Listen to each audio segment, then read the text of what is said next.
Bonjour à tous, bienvenue sur Afromédia. Aujourd'hui, nous allons plonger au cœur de l'un des conflits les plus complexes et prolongés de notre continent, le conflit en République démocratique du Congo.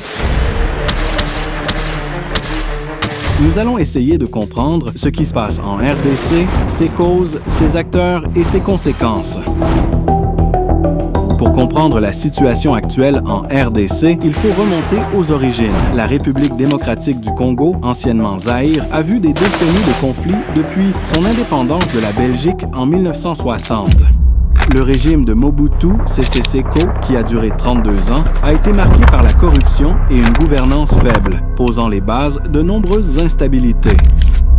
Les conflits ont pris une dimension régionale après le génocide rwandais de 1994, qui a poussé des millions de réfugiés, dont des milices Hutus, à entrer en RDC. Cela a mené aux premières et secondes guerres du Congo, souvent appelées les guerres mondiales de l'Afrique, impliquant plusieurs pays africains et résultant en des millions de morts. Actuellement, la RDC fait face à plus de 100 groupes armés, mais le M23 est au centre des tensions récentes, surtout dans l'est du pays. Ce groupe, soutenu par le Rwanda selon l'ONU et plusieurs rapports internationaux, revendique la protection des Tutsis congolais et la mise en œuvre d'accords de paix antérieurs. Cependant, la RDC accuse le Rwanda d'avoir des visées économiques, notamment pour l'exploitation des ressources minérales comme le coltan et l'or. Les conséquences de ce conflit sont dévastatrices pour les civils.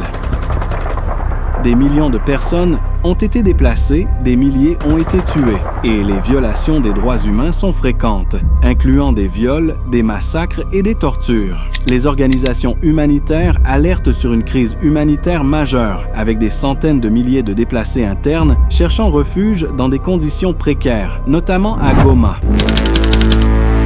La communauté internationale a tenté diverses médiations, mais les efforts de paix, comme ceux de Luanda ou de Nairobi, n'ont pas abouti à une résolution durable. L'ONU, l'Union africaine et la Communauté de développement d'Afrique australe, SADC, sont impliqués, mais le conflit persiste, avec des accusations de soutien aux rebelles par certains pays voisins.